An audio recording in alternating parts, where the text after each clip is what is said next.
First of all, we would like to thank the Commission on Narcotic Drugs for the opportunity to engage with you directly. This is a joint statement between International Alert and Saferworld, two peace-building NGOs that have programs in over 30 countries across the world. The outcome document from the UN General Assembly's special session makes an explicit reference to the Sustainable Development Goals, which every government has signed up to. Goal 16, which is about peace, justice and better institutions, sits at the centre of the SDG's cross-cutting commitment to peace. If the SDGs are to be realised as a plan of action for the world, then the CND must consider how the steps it takes to operationalise the UNGAS outcome document contributes to the SDGs as a whole, including that commitment to peace. The outcome document commits member states to protecting the safety and assuring the security of individuals, societies and communities. However, we're concerned that the drug policy approach to date is not coherent with long-term commitment to peace. Instead, the focus on short-term wins against those involved in illicit trade has sometimes had harmful, unintended consequences which have been recognized by UNODC and others. This incoherence must be addressed.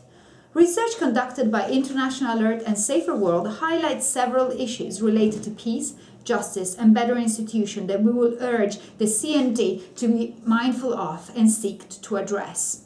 First, the illicit nature of the drugs trade and measures to combat it can fuel cycles of violent conflict. Drugs do not cause conflict. Context-specific political, economic or social factors are more important. Nonetheless, drugs can certainly make matters worse. The high profits associated with the illicit nature of their trade gives armed actors, including security forces, paramilitaries, rebel groups and criminal gangs, the resources to pursue violence. Drugs also create financial incentives to control territories or populations. While often predatory, in some cases these armed actors are seen as legitimate in the eyes of communities. Militarized approaches to tackle the production or transit of drugs generate cycles of violence between armed actors, leaving room for human rights abuses, injustices, and further creating more grievances against the state. Second, the drugs trade is embedded into complex political, social, and economic systems, meaning anti-drug initiatives can disproportionately harm the most marginalized in our societies and entrench injustice. Law enforcement measures and the justice system often fail to take action against the influential individuals behind the trade who can afford to acquire protection, and instead enforcement concentrates disproportionately on the small fish, like small-scale farmers, dealers and users. In some contexts, illicit drugs provide livelihood opportunities and a measure of economic well-being for people who have little if no alternative. Effort to simply eradicate production and trade without providing viable alternatives put at risk their livelihoods, which may in turn fuel a feeling of economic and social injustice. The production and trade of illicit drugs becomes inherent to the local, national and even regional political economy of all countries in the value chain. This means it also contributes to furthering the interests of those in position of power and authority, potentially contributing to perception of political injustice. Third, the drugs trade has had a significant impact on the institutions of governance. Profits from the drugs trade foster corruption at central and local levels, with distressing effects on the performance, transparency and accountability of institutions. Moreover, through strengthening the hand of non-state armed groups, local populations become progressively alienated from local or national government and instead come to rely on non-state actors for the provision of security, justice and basic services.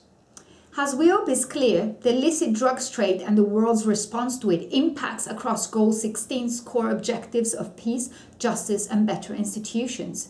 How do we align the work of the CND and the SDG's commitment to peace?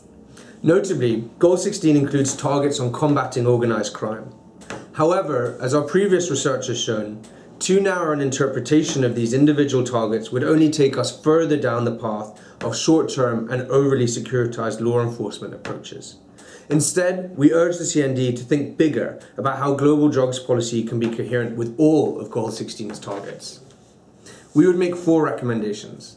First, short-term efforts to counter illicit drugs production, transit or consumption should never be taken without consideration of the longer-term impact on the factors that drive conflict in any given context.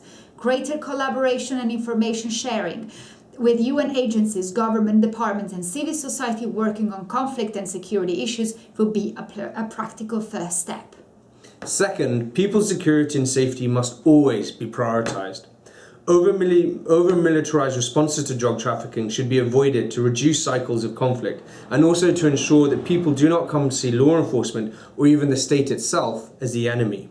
Rather, we must improve our justice systems to increase accountability and address impunity of higher-level drug traffickers. Third, in many cases, drug trafficking provides economic opportunities for some of the poorest people in the world. For this reason, it is imperative to generate alternative and voluntary livelihood in a way that responds realistically to the political economies of each context. Fourth, as illegal profits undermine our political systems, initiatives for greater transparency in political campaigning, as well as zero tolerance for corruption, should be promoted. The points in this statement are supported by members of the Bond Working Group on Drugs Policy and Development, a coalition of UK-based peacebuilding and development NGOs advocating for drug policy that contributes positively to peace and development and the achievements of the SDGs, of which International Alert and Saferworld are members.